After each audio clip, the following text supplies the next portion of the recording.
Tomorrow marks 60 years since one of the most famous speeches in our nation's history, Dr. Martin Luther King Jr.'s I Have a Dream speech. Thousands gathered in our nation's capital this weekend to celebrate Dr. King's life and mission, highlighting how far we've come and how far we still have to go.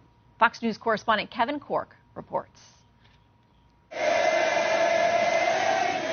It was the sweet serenade of progress for the thousands of marchers who this weekend marked the 60th anniversary of the historic 1963 March on Washington, remembered for Dr. Martin Luther King Jr.'s I Have a Dream speech, an indictment of America's unkept promise, witnessed by 250,000 people and delivered in the shadow of Abraham Lincoln.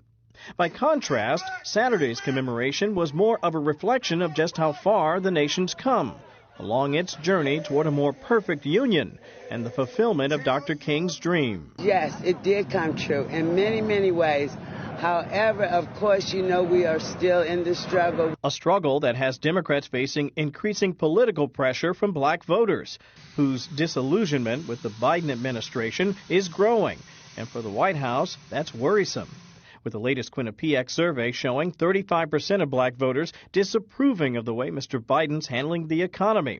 Worse, black voter turnout dropped by nearly 10 percentage points to 42% during the 2022 midterm elections, a pattern that experts suggest could spell ruin for Biden's re-election hopes.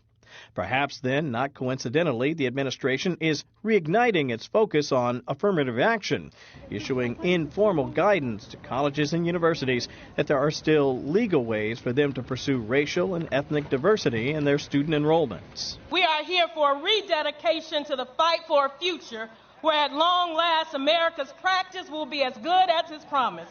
A promise 60 years in the making. That was Kevin Cork reporting here in Washington.